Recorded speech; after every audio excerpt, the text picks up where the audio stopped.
Lebih banyak orang Jawa Barat menginginkan Ridwan Kamil kembali memimpin di Jawa Barat. Nah, tetapi juga yang kedua, kami juga kan sudah ada kesepahaman ya dengan teman-teman Koalisi Indonesia Maju bahwa sebisa mungkin kerjasama yang sudah dibangun selama ini mulai di Pilpres dan sudah punya success story gitu, udah teruji lah kebersamaannya kira-kira gitu. Ini kalau bisa dirawat terus kebersamaan ini sampai 5 tahun, terutama menghadapi pilkada. Tentu kita sebisa mungkin kalau bisa kerjasama ini dilanjutkan. Tapi juga kami juga paham ya bahwa konstelasi politik nasional itu nggak bisa dijiplak bulat-bulat di semua daerah. Karena daerah ini kan kulturnya berbeda, dinamikanya berbeda. Yang paling nyata adalah hasil pileknya juga beda. Nggak bisa kita lihat nasional itu bulat-bulat sama untuk daerah gitu. Nah ini yang membuat setiap partai politik juga pasti punya kalkulasi sendiri. Kan nggak mungkin ada orang berkompetisi tidak mau menang, tidak ada itu. Pasti semua partai politik ingin ikut masuk pilkada ya pengen menang. Menang itu kalau ada kadernya yang bagus, nah ini yang sekarang sedang kita ramu, komunikasi tetap kita jaga dengan teman-teman Kim. Tapi juga sambil kan kita menyampaikan ya, misalnya Ridwan Kamil itu sebenarnya ya kalau memang mau menang dan kita ingin menang sama-sama, itu kenapa nggak di Jawa Barat? Nah Jakarta kita bicarakan kayak mana? Itu positioning Golkar per hari ini. Jadi Jakarta masih akan dibicarakan gitu ya. Nah kalau kita lihat bahwa kalau Kim masih saat ini masih mungkin belum bisa terbaca siapa gitu. Kalau Ahok gimana, Prof. Hendrawan? Karena kalau kita lihat dari Litbang Kompas terakhir kan jaraknya bisa dikatakan 9%. Ahok itu udah di urutan kedua loh, RK ada di urutan ketiga gitu. Masih tipis. Sedikit menambahkan apa yang disampaikan Pak Doli. Jadi setiap partai politik ini bukan saja ingin menciptakan kemenangan, tetapi rangkaian kemenangan. Jadi 2024 menang, sudah memproyeksikan 2029. Jadi kalau Pak Ridwan Kamil dikeluarkan dari Jawa Barat, berarti 2029 kemungkinan Golkar di Jawa Barat agak berdarah-darah. Jadi ini rangkaian kemenangan. Jadi harus rangkaian kemenangan. RK itu Jawa Barat gitu. Nah, mengenai persoalan Ahok, ya memang belakangan ini potensinya lebih besar. Pertama surveinya cukup bagus. Kedua dia masuk DPP. Ya, kemudian yang ketiga setelah sekolah di Makobrimob pembawaannya lebih kalem gitu ya. Lebih dijaga. Dan yang menarik banyak orang rindu Ahok. Mengapa demikian? Karena ternyata mereka lihat apa tolak ukurnya banyak orang rindu Ahok? Jadi gini, di survei ternyata juga begitu respondennya. Jadi mereka melihat loh, sungai-sungai kok masih lebih bersih yang dulu ya, jalan-jalan lebih tertib yang dulu ya. Jadi saya dulu zaman Pak Anies. Maksudnya zaman Pak Ahok. Ini hari ini ada Pak Heru juga loh. Ini udah mulai kampanye. Bukan. Jadi itu sebabnya saya mengatakan potensinya membesar. Tetapi apakah PDI Perjuangan pada akhirnya memutuskan Ahok? Belum tentu. Tidak ada kejutan nanti. Itu sebabnya tunggu tanggal mainnya. Udah ada kejutan itu. Ya, tunggu tanggal mainnya karena apa? Sekali lagi seperti yang dikatakan Pak Doli, Pak Saleh tadi, ya ini komunikasinya terus berkembang terus, semakin mendalam semakin detail. Tidak ada partai yang ingin redundant. Tidak ada partai yang jumlah kursinya menjadi tidak bermakna. Itu sebabnya partai-partai itu tidak mau jadi ban serep. Juga ingin memberi warna dalam perhelatan di Jakarta ini. Jadi signifikan itu Jakarta dan Ahok minimal masih jadi radar yang ada di PDIP. Loh surveinya kan naik. Pokoknya suara yang di bawah itu pasti akan kami agregasi ya untuk menjadi putusan partai. Mas Umam, kira-kira nih ya, Ahok ini bakal maju atau enggak? Mencoba meramu dan menerjemahkan tadi statement dari Prof. Hendrawan. Karena juga kan kita lihat bahwa surveinya juga ada dan nomor 2 urutannya. Ya, kalau potensi tentu ada potensi kemungkinan itu. Tapi tampaknya sekali lagi PDIP masih wait and see. Karena bagaimanapun juga kalkulasinya cukup kompleks. Termasuk juga di Kim. Artinya kalau misal Kim sendiri belum clear, kemudian PDIP belum clear, ini momentum yang sangat baik bagi Anies Baswedan untuk melakukan konsolidasi kekuatan di basis pemilihnya masing-masing. Tetapi di saat yang sama, misalnya kita runut satu persatu, Kim sendiri.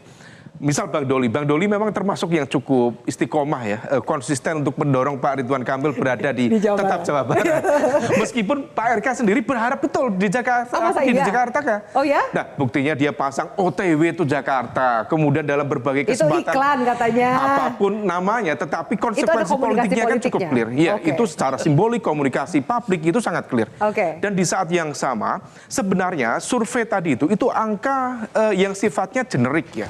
Itu bukan instrumen survei yang dipasang dengan basis deklarasi yang clear bahwa ini akan maju sebagai gubernur, ini maju sebagai gubernur. Kalau misal kemudian misalnya Ridwan Kamil sudah clear diletakkan dalam kapasitas sebagai calon gubernur, barangkali angkanya juga akan melebihi dari angka yang ada kemarin. Artinya bahwa ini adalah bagian dari observasi awal. Nah, kemudian di saat yang sama kalau misal Pak Ahok basis pemilihnya cukup kuat dan diakui atau tidak PDIP juga memiliki akar yang cukup memadai di Jakarta Barat, kemudian Jakarta Utara, dan beberapa titik yang menyebar ya, termasuk let's say Jakarta Selatan juga. Tetapi juga di saat yang sama juga harus dihitung betul apakah kemudian konsolidasi kekuatan itu bisa menghadirkan mesin yang efektif untuk memenangkan pertarungan atau sekedar untuk meramaikan saja. Karena diakui atau enggak ya, di 2017 kontroversi yang tadi dalam bahasanya Bang Saleh itu sangat menguras emosi. Dan ini bukan dipersalahkan pada satu pihak, kepada Pak Ahok saja atau kepada waktu itu rival terberatnya adalah Mas Anies saja. Polarisasi itu dua sisi yang sama. Polarisasi ini kalau ternyata Ahok maju akan terulang lagi nggak? Akan terjadi lagi nggak dalam terulang ini? Memiliki potensi yang sama. Karena memang Pak Ahok pola komunikasinya kalau tadi Pak Prof. Hendrawan mengatakan sudah berubah ya. Ya memang sudah berubah meskipun sedikit gitu. Tapi kalau lihat ekspresi wajahnya Pak Ahok itu memang nah seperti itu. Artinya apa? Ada satu hal positif bahwa kemampuan beliau mengkonsolidasikan basis sentimen pendukungnya memang cukup solid, tetapi di saat yang sama resistensi politik yang mudah ditimbulkan juga menjadi cukup signifikan. Nah, ini yang kemudian perlu dihitung. Saya juga bisa memahami bahwa PDIP tentu ingin menciptakan momentum yang baik, tetapi juga bukan hanya sebagai meramaikan saja, tetapi tadi menciptakan rangkaian kemenangan itu. Meskipun dalam situasi yang per hari ini rasanya agak sulit bagi PDIP untuk menentukan itu. Kalau kemudian nama Kaesang, kalau saya lihat nih ya kan, PAN juga getol banget nih ya kan, jodohin ya anak ketua umum ditanya nih sama Kaesang. Gimana itu? Bahwa benar PAN masih akan mendorong Kaesang Jakarta? Jadi kan sekarang masih ada simulasi-simulasi yang dilakukan. Untuk di Kim saja kan sebenarnya untuk sekarang ini belum ada yang fix, misalnya pasangan yang bulat untuk didorong oleh Kim gitu. Nah karena itu maka ya kemungkinan-kemungkinan yang ada tetap kita buka. Jadi kalau ditanya mengapa PAN mendorong misalnya Zita Anjani. Zita Anjani ini adalah wakil ketua DPRD DKI. Dan ini sekarang terpilih lagi. Dan sudah terbukti juga misalnya dia mampu menjadi pimpinan di DKI itu. Nah karena itu ya kita dorong. Nah tadi saya sepakat bahwa hampir semua partai politik pasti ingin ada kadernya yang didorong. Itu kan masuk akal saja. Nah apakah nanti di ujung ini tetap bisa misalnya kita dorong berdasarkan hasil simulasi dan survei-survei yang ada. Ya kita tunggu, ini kan masih ada waktu. Ini simulasinya kan belum selesai. Tapi Kaesangnya tetap akan didorong oleh PAN? Ya ada Kaesang, ada Ridwan Kamil. Sejujurnya kalau dari awal itu kan sebelum Kaesang ini didorong muncul gitu, kita kan sebenarnya Ridwan Kamil. Gitu. Pinginnya tapi kan Golkarnya nggak kasih. Ya kan Golkar kan belum final juga. Kalau ditanya kan tadi katanya bukan Golkar. Kalau saya ulang apa yang saya Bang Doli. Berdasarkan keinginan masyarakat, Ridwan Kamil maunya di Jawa Barat saja gitu kan. Kemudian peluang menangnya di Jawa Barat kan itu. Nah, ya udah masyarakat apalagi yang ditunggu. Sekarang kalau misalnya nanti kita di Koalisi Indonesia Maju melihat ada urgensi yang sangat penting, misalnya Ridwan Kamil kembali ke Jakarta, ya tentu kita akan hitung itu juga. Dan mungkin bisa jadi Golkar berubah. Atau ada perubahan politik, misalnya peta politik di Jakarta yang harus memungkinkan misalnya Ridwan Kamil maju di sini. Atau Kaesang tuh nggak mungkin maju di Jakarta, tapi di Jawa Tengah. Jadi kan ini peluang-peluang ini masih ada. Jadi jangan sampai ada kesimpulan dulu di atas meja ini. Tapi kalau dari ekspresinya Bang Doli kayaknya kemungkinan itu kecil deh. Ya nggak sih, sebenarnya Ridwan Kamil ini punya Golkar atau punya Kim sih? Punya Golkar sekaligus karena Golkar bagian dari Kim ya punya Kim juga. Punya Kim juga. Dan bukan hanya Kim, sebentar saya tambah sedikit lagi. Selain punya Kim juga punya rakyat, punya bangsa ini.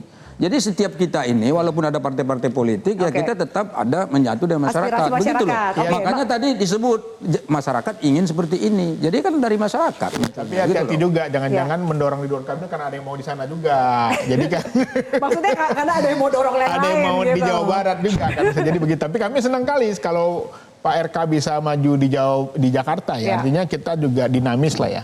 Karena kan kita Mas Anies juga perlu diuji juga gitu bahwa memang apakah beliau masih populer, masih elektronisnya tinggi sehingga semakin lawannya kuat itu akan menunjukkan kelasnya. Karena kami beberapa kali memenangkan pilkada di Jakarta ini tentu saja memang nggak mudah. Kenapa? Karena ini memerlukan sebuah pemilih rasional ya. Mereka pasti juga semakin banyak calon ya kita senang aja. Kira-kira gitu. Jadi kata Pak Iqbal tadi jangan sampai ini kita dorong Ridwan Kamil di Jakarta karena ada orang mau ambil di Jakarta. Karena ada yang mau dorong yang lain. Jangan-jangan justru ini PKS yang takut kalau Ridwan Kamil maju di Jakarta itu loh. Jadi ini kan masih berarti kan masih dihitung gitu loh. Jadi gimana? Ridwan Kamil gimana? Enggak, jadi saya kira kan itu menunjukkan bahwa berbagai kemungkinan masih bisa terjadi. Dengan beberapa asumsi dan isu-isu yang tadi itu ya. Nah, tapi gini, kembali ke Jakarta, menurut saya bagus. Saya yang sebetulnya termasuk mendorong, kita ini jangan juga terpaku fokus pada satu dua nama aja, gitu loh, ya kan. Oke, dulu sebulan, 2 bulan yang lalu isunya Ridwan Kamil. Nama muncul ini kita sekarang fokus ke Anies segala macam. Makanya saya setuju aja kalau misalnya PAN memunculkan nama tadi siapa, Ibu apa? Ibu Sita. Kemudian mungkin ada Eko Patrio. Saya udah bilang di Gerindra itu ada Ariza Patria. Ariza Patria kan udah. Iya nggak? Oh ini sebelum, ini kan baru kemarin nih. Wakil gubernur. Tapi kan bisa berubah juga. Kan gitu kan? Belum selesai. Wakil gubernur, ketua DPD Gerindra Jakarta, luar biasa loh itu, ya kan? Kemudian ada Budi Jiwandono yang pernah dulu disebut, ada Bu Saras gitu. Jadi buka aja dulu semua opsi, mumpung 30-an hari ini, kita masih punya kesempatan untuk mengeksersis melakukan simulasi berbagai kemungkinan. Baik. Kita harus jeda dulu, kita akan sambung termasuk, jadi akan ada berapa poros atau berapa calon yang akan berkompetisi merebut Jakarta 1. 2 calon, 3 calon, 2 poros, 3 poros. Kita lanjutkan pembahasannya usai jeda. Tetap bersama kami.